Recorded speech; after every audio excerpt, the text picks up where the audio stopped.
Be the Talk, episode 191, featuring Corey Poirier. Welcome to Be the Talk. We go behind the talk 7 days a week for tips and techniques to help you change the world. I'm Nathan Eckel, and a talker myself. I'm interviewing others who change the world with their talk. You can too, even if you've never given a talk before. Let's get started with today's show. We are live with Corey Poirier. Corey, are you ready to talk? I sure am. Corey Poirier is a multiple-time TEDx speaker and founder of the Speaking Program. A columnist with Entrepreneur and Forbes, he is one of the few leaders featured twice on the popular podcast Entrepreneur on Fire. Corey has also interviewed over 4,000 of the world's top leaders. Corey Poirier, welcome to the talk. Thank you so much, Nathan. I've been super excited about this for a couple of days now. So yeah, let's make some stuff happen. Your recent talk is called How People Crush Fears and Expand Comfort Zone. You bring us into your beginnings right there with maybe not necessarily as a contemporary of Jerry Seinfeld and many other comics, but you went to a stand-up comedy club. You bombed, you recovered, and you went on and you interviewed more leaders by the thousands on how to expand their comfort zones. So I'd love for you to take us behind the talk, Corey. Yeah, so I guess on one end, I should mention too, in almost every interview that I've done, I've talked to the interviewee about comfort zones and about them expanding theirs and what their journey looked like. But I'll add as well, my interviews have always been about a bigger subject, and then I've inserted questions about comfort zone. But for me, yes, it started really, I think, whenever I jumped on a stand-up stage, as you pointed out.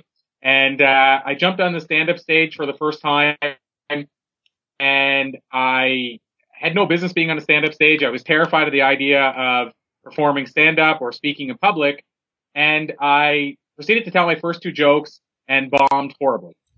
So that's kind of how it started at first. And I love that because, I mean, who wouldn't bomb when you go on the stand-up? Because we don't know how hard it is. Any performing artist will tell you after they're a performing artist how much preparation you need. And you're going to just, come up with a funny joke and be able to deliver it and be able to have the right, mechanisms and all of that. And I love that you just kept on going because you figure it only goes up from here. I thought that was just the boss move. Well, and so I told those two first jokes on that night, bombed horribly. And I will say one of the things that I kept with me the whole time is that the hardest part was stepping on the stage. So I already had done the hardest part. And I felt that while I was up there, at that point, it was probably the only chance I was ever going to jump onto a stage. In other words, if I jumped off and didn't continue that night, I may never have tried stand-up again in my life. So it's weird as it sounds. I recognized in the moment of sweating, literally covered in sweat, terrified, all the things going through your mind, I also realized you did the hard part, kid. Stay up on the stage, and whatever it turns out like and looks like, if you never get back on a stage, at least you'll know that you did it one night and you basically didn't tap out. So that was where my head was at. Talk universe, when you fall off the horse for the first time, you got to get right back up on the horse immediately and go ahead and ride another day. That's what we're talking about here. So you get off that horse, you fall off the horse, get back on the horse because there's all kinds of rewards on the other side. You already took most of your lump, most of your pain. Get back on the horse and make it work for you. And the other thing that I heard, Talk Universe, is the mindset of a champion. Don't be bringing a cloud along with you and thinking, hey, it's only going to get, I think this is bad. Man, it's going to get even worse from here on the stand-up stage. No, Corey thinks, hey, the worst is over. Now it's going to only get a little bit better or a lot better from here. Why did you see things as the glass half full, Corey, in such a negative, difficult, painful moment as that?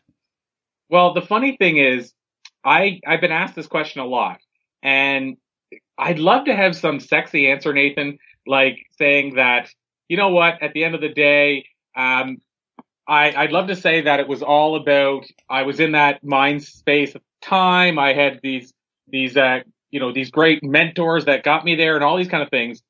But the truth is, the only thing I had in my background, I think, that maybe set me up a little bit for being able to stay on that stage is I had spent a lot of years in sales. So I've been in cold calls door to door in the office equipment industry selling photocopiers. It's not for the faint at heart, that business. And then on top of that, I had just finished running a stage play in a fringe festival. And one of the actors had sprained his ankle. And so I needed to fill in a part because he wasn't as fast as he would have been without the sprained ankle. And so now all of a sudden I had to write myself into a play I didn't want to be in. Like, I didn't want to be on the stage. I wanted to be the writer. And after doing that, I realized if I wanted to take my stuff to the stage and share my message with the world, I had to actually be on that platform and stick on there. So I think I had an internal motivator. So I'll say it this way. I think my desire to finish that set and to maybe get my message out there and to see if I could actually do that was bigger than my fear of not doing it. Talk Universe, I am hearing so much of my own story in Corey's answers, all the way from the door-to-door sales piece, which I also, you didn't say you didn't like it, but it's not an easy thing to do at all. And also all the way to, if you want to make a difference, you can't be depending on other people. You can't be writing scripts for other people to shine on the stage. At some point, you've got to step out on the stage or start your podcast or whatever the thing is that is going to be your thing that's going to help you to truly shine. And as Corey has found, as I have found, you can shine at the same time that you help other people shine, which is a lot of fun too. Corey, how did you scale this up? That's my next question, because 4,000 interviews, you're thinking systems, you're thinking scaling. So how did that work for you? Don't tell me any trade secrets, because I will, I'm absolutely in a position to scrape those, immediately, but I'm curious as to the backstory and the desire, because it seems like we were separated at birth here, buddy. So, you know what? It's another one of those ones where I'd love to have this sexy trade secret answer, or this thing that I can't reveal because you'll steal it. But here's the thing. It was really, we hear about grinding it out and hustling. It was really a lot of that. And so I'll explain what I mean. Where a lot of those interviews came into play was a business publication, aka a news publication, that I had for a number of years. So I had a publication for when I was maybe 19 for about a year, where I interviewed people. And then I launched a similar publication in the, I guess, mid 2000s. I think it was 2007, and ran it until about 2012. And for that publication, which was monthly, we would have any given time, maybe 32 to 50 pages of interviews. And I was the one going out and doing all the interviews. I had freelance writers writing some of them, but I was the one that went and did the interviews. That was the part I was obsessed by.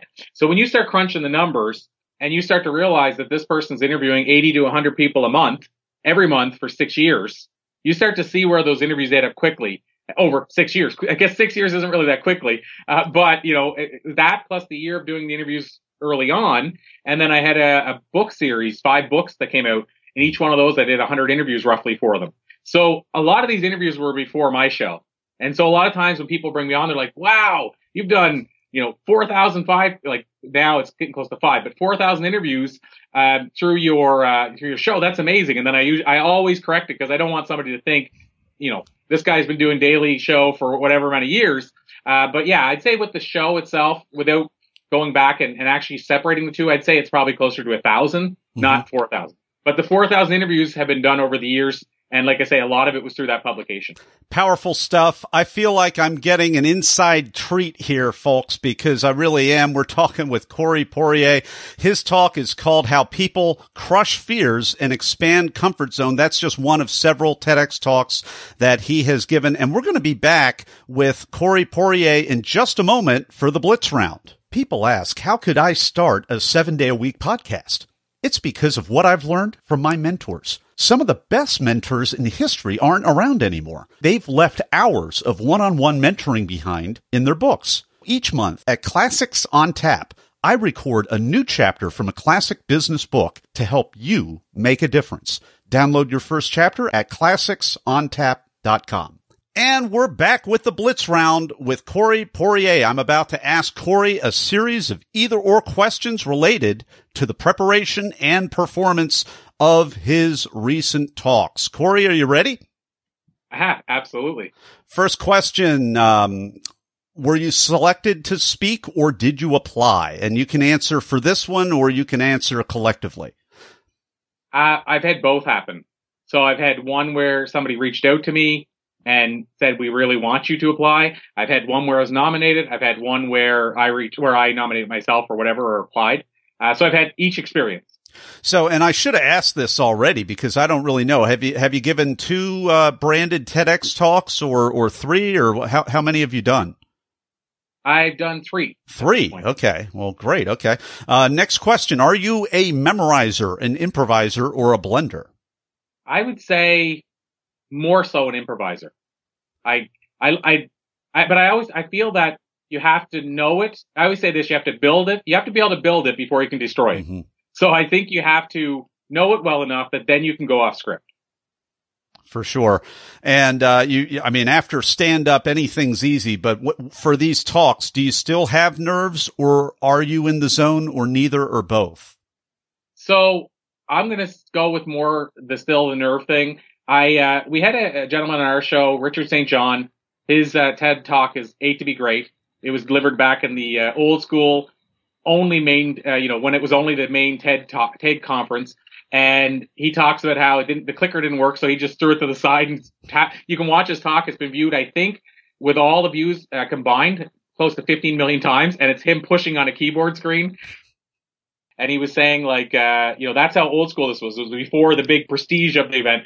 But saying that, he shared with me that every speaker he's interviewed, and he's done a lot of interviews too, or shared the stage with as well at a TED conference, said the same thing to him, that it was the most nerve-wracking talk they've ever delivered. And like I said, I've delivered 3, and that's what almost every person backstage says, and what I felt as well. So I will say all 3 of them I had the nerves for, but I would say as each one, it gets a little bit, I don't want to say easier, but the nerves settle a little bit more. So each one was I was a little bit more calm than the previous one.